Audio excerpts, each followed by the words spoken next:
নমস্কার বন্ধুরা, deep study চ্যানেলের পক্ষ থেকে আপনাদের সকলকে জানাই স্বাগতম। আজকে আমি ত্রিপুরা এসটিজিটি এক্সাম 2025 এর জন্য ইকোনমিক্স থেকে প্রথম topic concept and definition of economics থেকে বাছাই করা মোস্ট ইম্পর্টেন্ট 20 কোয়েশ্চেন্স আপনাদের সামনে নিয়ে এসেছি। আশা করছি এই ভিডিওটা আপনাদের এক্সাম প্রিপারেশনের জন্য অনেকটা হেল্পফুল হবে।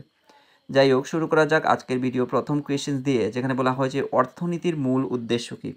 মোস্ট ইম্পর্টেন্ট কোয়েশ্চেন, মনে রাখবেন। অর্থনীতির মূল উদ্দেশ্য হচ্ছে সম্পদ, দক্ষতা, সামাজিক প্রতিষ্ঠান ইত্যাদির বিভিন্ন দিক নিয়ে আলোচনা করাই হচ্ছে অর্থনীতির মুখ্য উদ্দেশ্য। ঠিক আছে, তো সম্পদ, দক্ষতা এবং সামাজিক প্রতিষ্ঠান এগুলোকে নিয়েই কিন্তু আলোচনা করাই হলো অর্থনীতির মূল উদ্দেশ্য। ক্লিয়ার? এরপর আমরা মুভ করছি 2 নম্বর কোয়েশ্চেন, যেখানে বলা হয়েছে অর্থনীতির জনককে। এই কোয়েশ্চেনটা কিন্তু আপনারা একটু গুরুত্ব সহকারে মনে রাখবেন। অর্থনীতির জনক আপনারা অনেকেই জানেন, আর যারা জানেন না অবশ্যই জেনে নেবেন। অ্যাডাম স্মিথ হচ্ছে অর্থনীতির জনক। ক্লিয়ার? এরপর আমরা মুভ করছি 3 নম্বর কোয়েশ্চেন, যেখানে বলা হয়েছে an inquiry into the nature and causes of the wealth of nations. বিখ্যাত গ্রন্থটি কার লেখা? তো এই যে বিখ্যাত গ্রন্থটা, যিনি এই গ্রন্থটা লিখেছিলেন ওনার নাম হচ্ছে অ্যাডাম স্মিথ। ঠিক আছে, তো এই গ্রন্থটার কথাও আপনারা কিন্তু অবশ্যই মনে রাখবেন। তারপর আমরা মুভ করছি 4 নম্বর কোয়েশ্চেন, যেখানে বলা হয়েছে অ্যাডাম স্মিথের মতে অর্থনীতির মূল কাজ কী। তো অ্যাডাম স্মিথ অর্থনীতির মূল কাজ বলতে বলেছেন মানবজাতির ধন সম্পদের প্রকৃতি ও কারণ অনুসন্ধান করা। একজন মানব জাতির মধ্যে কতটুকু ধন সম্পদের রয়েছে এবং সেটা কি প্রকৃতিতে রয়েছে সেটার কারণ অনুসন্ধান করা। ঠিক আছে, তো কারণ অনুসন্ধান করাই হচ্ছে মানবজাতির ধন সম্পদের কারণ বা প্রকৃতি অনুসন্ধান করাই হচ্ছে অ্যাডাম স্মিথের অর্থনীতির মূল কাজ। ঠিক আছে, এরপর আমরা মুভ করছি 5 নম্বর কোয়েশ্চেন, যেখানে বলা হয়েছে nature and significance of economic science গ্রন্থটি কার লেখা। এই কোয়েশ্চেনটাও মনে রাখবেন।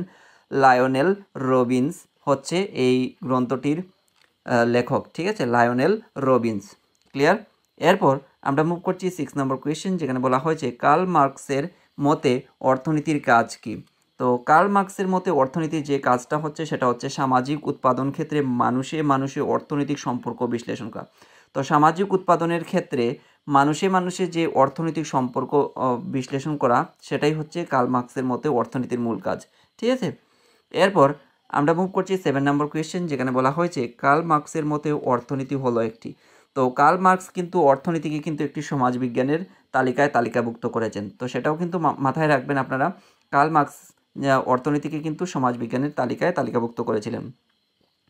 এরপর আমরা মুভ করছি 8 নম্বর কোয়েশ্চেন, যেখানে বলা হয়েছে সর্বাপেক্ষা উল্লেখযোগ্য দুজন বাণিজ্যবাদীর নাম করো।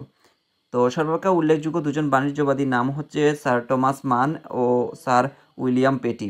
স্যার টমাস মান ও স্যার উইলিয়াম পেটি সর্বাপেক্ষা উল্লেখযোগ্য দুজন বাণিজ্যবাদী। ক্লিয়ার? এরপর আমরা মুভ করছি 9 নম্বর কোয়েশ্চেন, যেখানে বলা হয়েছে আধুনিক অর্থনীতিতে গুরুত্বপূর্ণ সামাজিক প্রতিষ্ঠানটি কী। খুব ইম্পর্টেন্ট এই কোয়েশ্চেনটা, মনে রাখবেন আপনারা সবাই। আধুনিক অর্থনীতিতে গুরুত্বপূর্ণ যে সামাজিক প্রতিষ্ঠান সেটা হচ্ছে বাজার। বাজার হচ্ছে কিন্তু আধুনিক অর্থনীতির ক্ষেত্রে গুরুত্বপূর্ণ একটি সামাজিক প্রতিষ্ঠান। ক্লিয়ার? এরপর আমরা মুভ করছি 10 নম্বর কোয়েশ্চেন, যেখানে বলা হয়েছে আধুনিক অর্থনীতির জনক কাকে বলা হয়। তো আধুনিক আমরা একটু আগে দেখেছিলাম অর্থনীতির জনককে যদি আসে অবশ্যই অ্যাডাম স্মিথ হবে, আর যদি আসে আধুনিক অর্থনীতির জনককে, খুব ইম্পর্টেন্ট এই কোয়েশ্চেনটা, তো আসার অনেকটাই সম্ভাবনা রয়েছে। সেক্ষেত্রে অবশ্যই মনে রাখার চেষ্টা করবেন, যেহেতু আমাদের নতুন সিলেবাস, নতুন একটা সাবজেক্ট, সেক্ষেত্রে এই ধরনের কোয়েশ্চেন আসার কিন্তু অনেকটাই পসিবিলিটি রয়েছে। তো মনে রাখবেন আধুনিক অর্থনীতির জনক হচ্ছে কিন্তু লর্ড কেইনস। লর্ড কেইনসকে কিন্তু আধুনিক অর্থনীতির জনক বলা হয়ে থাকে।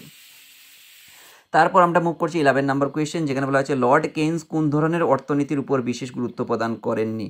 তো মনে রাখবেন লর্ড কেইনস কোন ধরনের অর্থনীতির উপর বিশেষ গুরুত্ব প্রদান করেননি। উনি যে অর্থনীতির উপর গুরুত্ব প্রদান করেননি লর্ড কেইনস, এটা হচ্ছে সমষ্টিগত অর্থনীতি। তো সমষ্টিগত অর্থনীতির উপর কিন্তু লর্ড কেইনস গুরুত্ব প্রদান করেননি।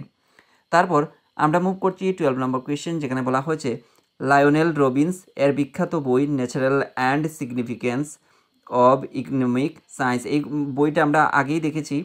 তো কয়টি বাস্তব সত্যের উপর প্রতিষ্ঠিত। এই যে বইটা তিনি লিখেছিলেন, এটা কিন্তু সাধারণত 3টা বাস্তব সত্যকে ভিত্তি করে কিন্তু তিনি এই বইটা লিখেছিলেন। ক্লিয়ার? এরপর আমরা মুভ করছি 13 নম্বর কোয়েশ্চেন, যেখানে বলা হয়েছে অর্থনীতিকে ধন সম্পর্কিত বিজ্ঞান বলে অভিহিত করেছেন কে।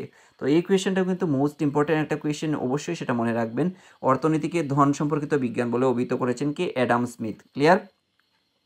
এরপর আমি মুভ করছি 14 নম্বর কোয়েশ্চেন, যেখানে বলা হয়েছে মানুষের সঙ্গে মানুষের সামাজিক সম্পর্ক নির্ধারণকারী প্রতিষ্ঠানগুলিকে কি বলা হয়। তো এটা একটা ইজি কোয়েশ্চেন, কারণ এই ধরনের কোয়েশ্চেন দেওয়ার মানেই হচ্ছে, কারণ যেহেতু আমাদের সাবজেক্টটা নতুন সেক্ষেত্রে আসার অনেকটাই পসিবিলিটি রয়েছে, তাই ঠিক আছে। তো মনে রাখবেন, মানুষের সঙ্গে মানুষের সামাজিক সম্পর্ক নির্ধারণকারী প্রতিষ্ঠান যেটা হচ্ছে সেটা হচ্ছে সামাজিক প্রতিষ্ঠান। ক্লিয়ার? এরপর আমরা মুভ করছি 15 নম্বর কোয়েশ্চেন, যেখানে বলা হয়েছে পাশ্চাত্যের একটি সামাজিক প্রতিষ্ঠান কি। তো পাশ্চাত্যের কিন্তু অনেকগুলো সামাজিক প্রতিষ্ঠান রয়েছে, আমি একটাই এখানে দিয়েছি, সেটা হচ্ছে দাস সমাজ, গণতান্ত্রিক, সমাজতান্ত্রিক, এরকম অনেকগুলো সামাজিক প্রতিষ্ঠান রয়েছে। তো মনে রাখবেন আপনারা দাস সমাজ এই কোয়েশ্চেনের এগেনস্টে কারেক্ট আনসার হয়ে যাবে। তারপর আমরা মুভ করছি 16 নম্বর কোয়েশ্চেন, যেখানে বলা হচ্ছে একটি দেশের অর্থনৈতিক উন্নয়নের একটি বিশেষ সহায়ক উপাদান কি। তো একটা দেশের অর্থনৈতিক উন্নয়নের ক্ষেত্রে বিশেষ যে সহায়ক উপাদান সেটা হচ্ছে দক্ষতা, অর্থাৎ ইফিসিয়েন্সি যদি থাকে তাহলে সেই দেশের অর্থনৈতিক উন্নয়নকে ত্বরান্বিত করা কিন্তু অনেকটা সহজ হয়ে যায়। ক্লিয়ার? তারপর আমরা মুভ করছি 17 নম্বর কোয়েশ্চেন, যেখানে বলা হয়েছে অধ্যাপক লাইভেনস্টাইন সমাজতান্ত্রিক দেশগুলিতে যে বিশেষ ধরনের দক্ষতা দেখা যায় তাকে কি বলে আখ্যায়িত করেছেন। খুব ইম্পর্টেন্ট এই কোয়েশ্চেনটা, অত্যন্ত গুরুত্ব সহকারে সেটা মনে রাখার চেষ্টা করবেন। অধ্যাপক লাইভেনস্টাইন সমাজতান্ত্রিক দেশগুলিতে যে বিশেষ ধরনের দক্ষতা দেখা যায় তাকে কিন্তু আখ্যায়িত করেছেন অজ্ঞাত দক্ষতা, ঠিক আছে, অজ্ঞাত দক্ষতা রূপে আখ্যায়িত করেছিলেন। এরপর আমরা মুভ করছি 18 নম্বর কোয়েশ্চেন, যেখানে বলা হয়েছে বিভিন্ন পণ্যের দাম বা মূল্য নির্ধারণ করাকে অর্থনীতির প্রধান আলোচ্য বিষয় হিসাবে গণ্য করেছেন কে। তো মনে রাখবেন, বিভিন্ন পণ্যের দাম আর মূল্য নির্ধারণকে অর্থনীতির প্রধান আলোচ্য বিষয় হিসাবে যিনি গণ্য করেছিলেন ওনার নাম হচ্ছে ডাভেনপোর্ট হবে এই কোয়েশ্চেনের এগেনস্টে কারেক্ট আনসার।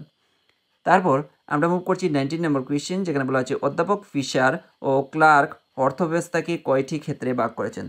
তো অধ্যাপক ফিশার ও ক্লার্ক অর্থব্যবস্থাকে যে কয়টি ভাগে ভাগ করেছিলেন সেটা হচ্ছে 3টি। ক্লিয়ার? এরপর আমরা মুভ করছি 20 নম্বর কোয়েশ্চেন, অর্থাৎ আজকের ভিডিওর শেষ কোয়েশ্চেন, যেখানে বলা হয়েছে অর্থনৈতিক সম্প্রসারণ নির্ধারণকারী বিষয় সম্পর্কে সর্বপ্রথম কে আলোচনা করেন। তো অর্থনৈতিক সম্প্রসারণ নির্ধারণকারী বিষয় সম্পর্কে সর্বপ্রথম যিনি আলোচনা করেছিলেন ওনার নাম হচ্ছে অ্যাডাম স্মিথ। এই কোয়েশ্চেনটাও কিন্তু অত্যন্ত গুরুত্বপূর্ণ কোয়েশ্চেন, অবশ্যই মনে রাখার চেষ্টা করবেন। ঠিক আছে? তো ভিডিওটা যদি আপনাদের এক্সাম প্রিপারেশনের জন্য কিছুটা হলেও কাজে আসে তাহলে অবশ্যই একটা লাইক, কমেন্ট, শেয়ার এবং সাবস্ক্রাইব করে দিয়ে ডিপ স্টাডি চ্যানেলের সঙ্গে জুড়ে থাকার চেষ্টা করবেন। সবাইকে আবারও ধন্যবাদ এবং আপনারা সবাই ভালো থাকুন, সুস্থ থাকুন। দেখা হবে পরবর্তী আরও একটি নতুন ভিডিওর সঙ্গে।